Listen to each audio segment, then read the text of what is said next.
자, 오늘은 하나도 남음이 없이라는 제목으로 말씀 증거합니다. 여호수아 21장은 가나안 정복 후에 지파별로 이제 땅 분배를 마치고 나서 레위인의 삶을 조명하는 말씀이에요. 레위인을 주목하는 말씀입니다. 흔히 인간다운 삶을 이야기할 때 평등을 강조하잖아요.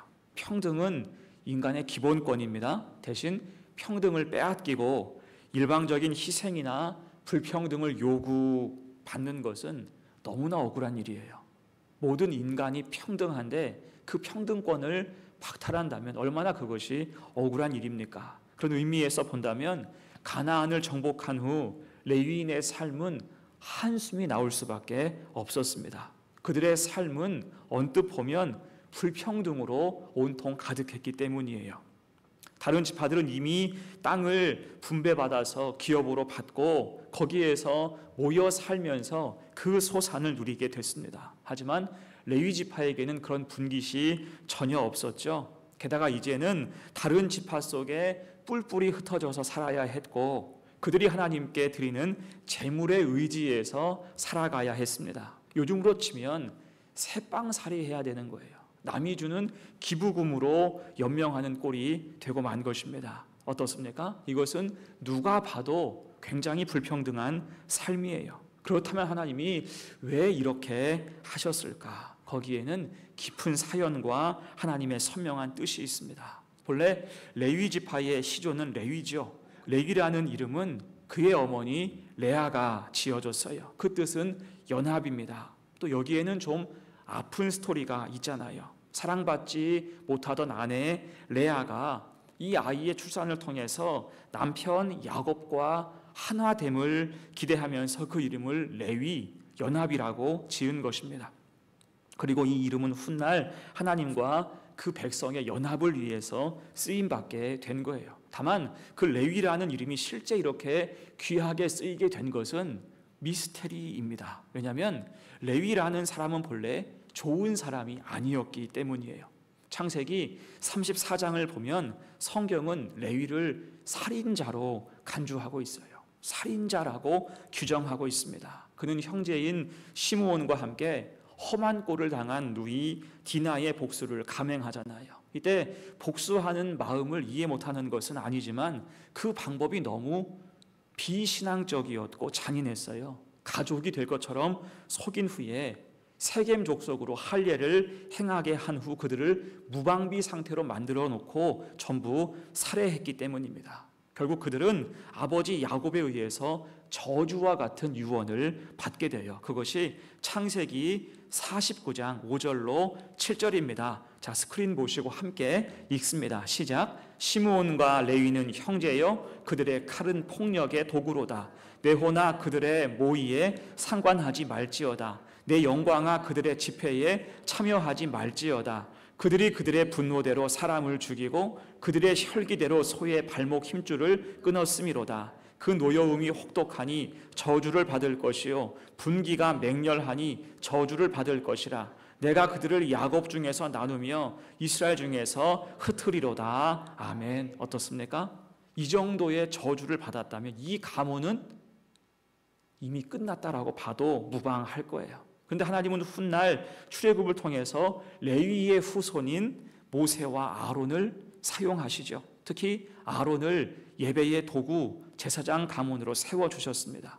무슨 뜻입니까? 하나님은 자격 없는 자를 부르실 수 있고 하나님이 못 쓰실 사람은 전혀 없다라는 것입니다. 이것을 우리는 은혜라고 말할 수가 있는 거예요. 곧 하나님의 놀라운 은혜로 새 출발하게 된 것이 레위 지파였다는 것입니다. 그러면서 이제 하나님은 그들을 특별 관리하시죠. 특별 관리하세요. 그것이 아까 제가 불평등이라고 이야기했던 내용이에요. 하나는 그들이 하나님 앞에서 평생 봉사하는 직분과 사명을 가졌기 때문에 다른 지파들과는 달리 그들에게 기업이 전혀 없었습니다. 분깃이 없었어요. 여기에서 기업과 분깃이 없다는 것은 분배된 땅이 없다는 것과 같은 말입니다. 대신 하나님의 기업이 되어서 하나님만 의지하며 살아가게 하셨어요.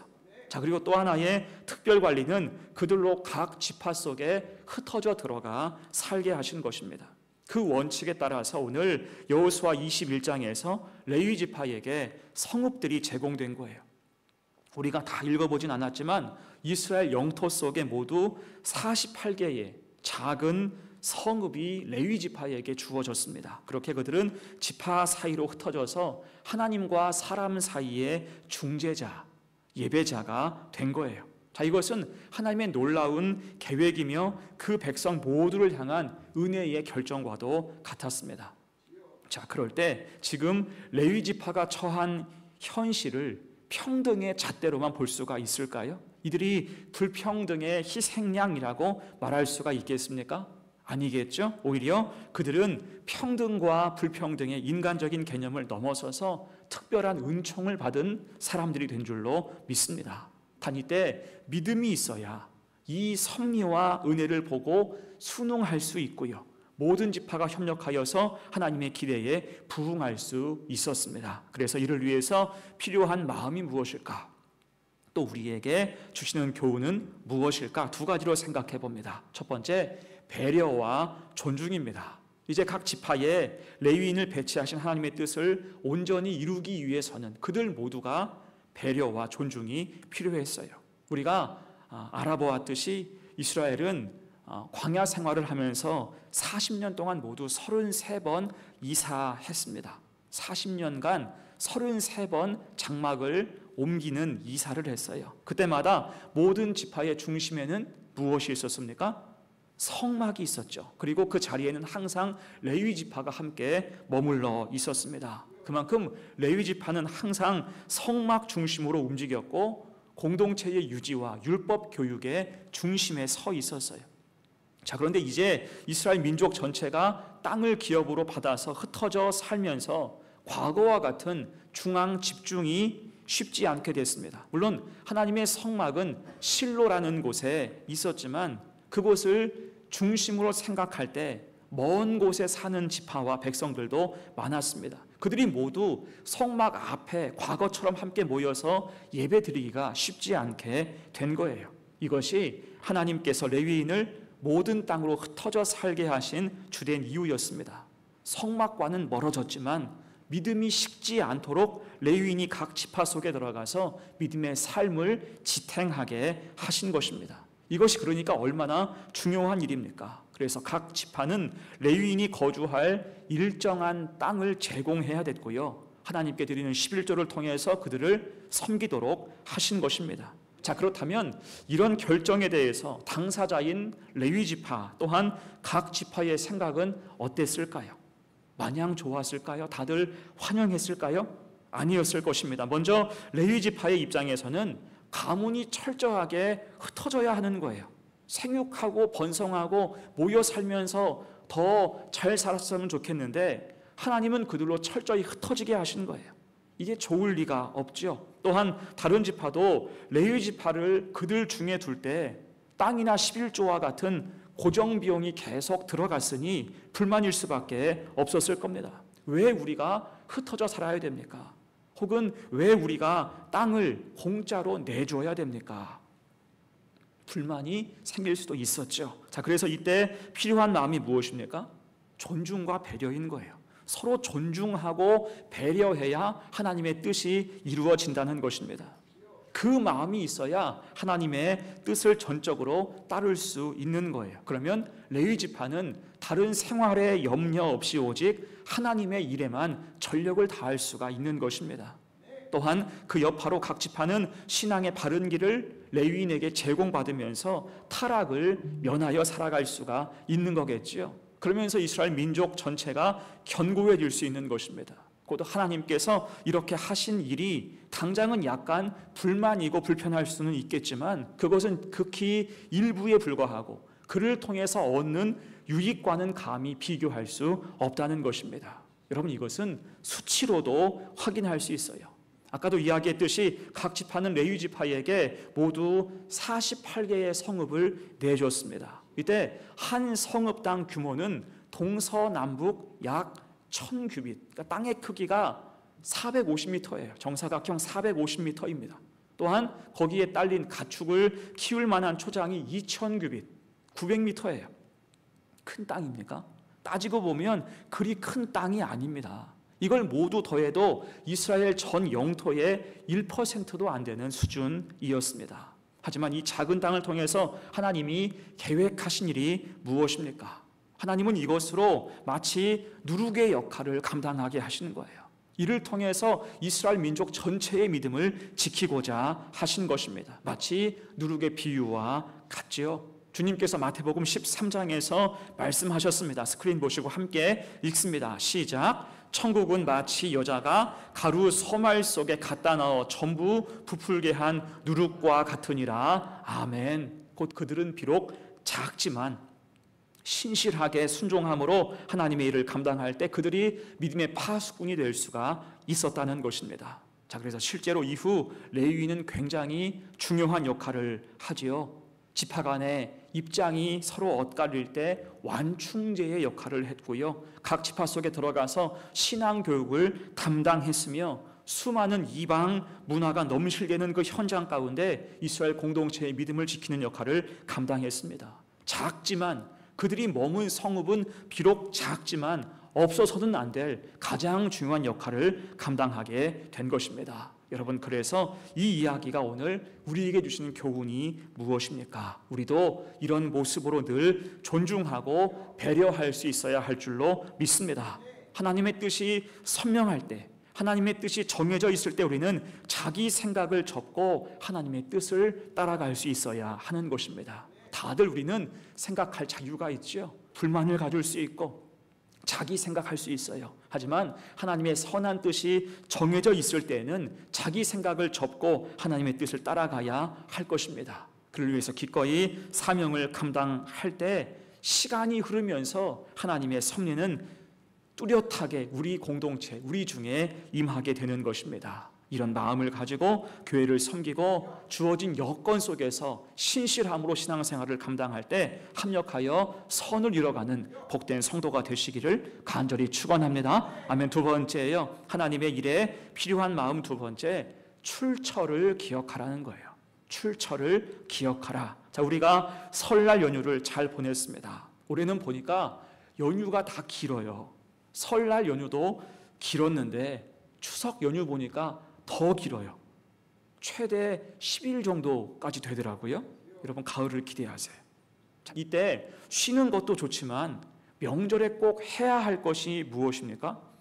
명절에는 꼭 고향을 찾고 부모와 형제를 만나고 하나님께 감사해야 할 줄로 믿습니다. 곧 현재 내가 누리고 있는 것의 출처를 기억해야 돼요. 내가 잘나서 내가 이곳에 있는 것이 아님을 알아야 할 것입니다. 그래야 겸손할 수 있고 감사하며 함께 어울려 살아갈 수 있는 거예요. 자, 그렇게 오늘 본문에서도 하나님은 땅 분배를 모두 마치시고 그 백성에게 안식을 주세요. 44절, 45절 봅니다. 여호와께서 그들의 주위에 안식을 주셨으되 그 조상들에게 맹세하신 대로 하셨으므로 그들의 모든 원수들 중에 그들과 맞선 자가 하나도 없었으니 이는 여호와께서 그들의 모든 원수들을 그들의 손에 넘겨 주셨음이니라.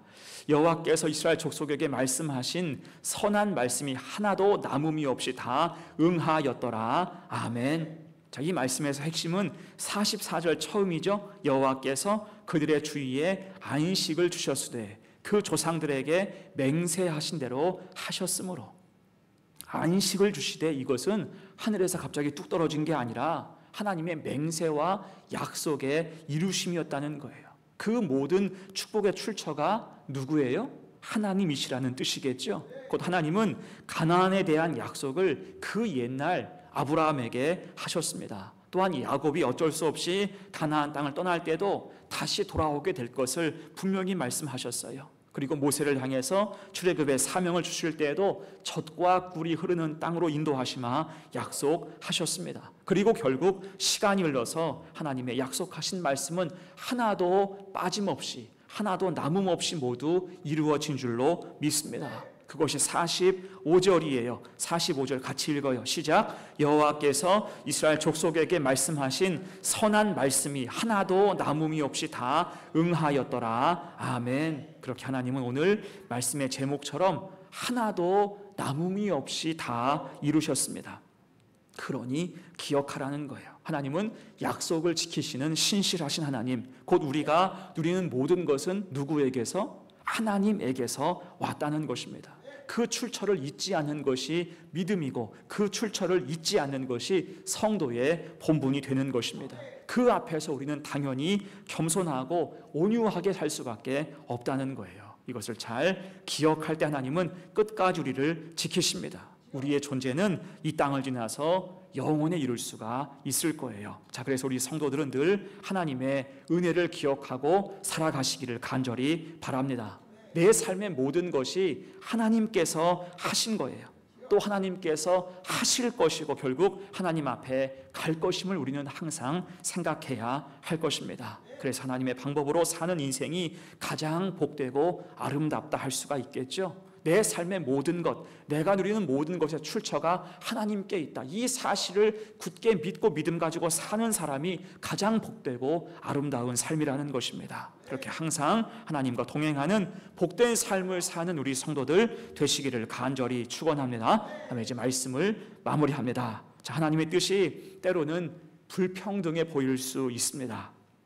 하지만 그래서 하나님 역사는 더 오묘한 거지요. 내 마음 같진 않지만 하나님의 뜻이 있지만 나도 내 생각이 있어서 불평할 수 있고 불만을 가질 수 있지만 시간이 흘러가면 하나님이 옳았구나 하는 것을 우리가 항상 깨닫게 됩니다. 시간이 흘러가면서 합력하여 선을 이루게 하는 것이 하나님의 역사인 줄로 믿습니다. 우리 삶도 그렇고 교회 역사도 그렇습니다. 하나님이 모두 이루어 가시는 거예요. 다만 필요한 것은 그런 하나님의 뜻을 보조 맞출 수 있는 믿음, 그 믿음이 지금 우리에게 있는가라는 거겠죠. 자, 이에 오늘 두 가지를 강조했습니다. 하나는 배려와 존중이에요. 하나님의 뜻으로 배려하고 존중한다면 반드시 합력하여 선을 이룰 수가 있게 됩니다. 레위 사람들은 전심으로 하나님을 예배하고 섬겼고요. 그 외의 지파는 레위 지파를 섬기고 후원할 때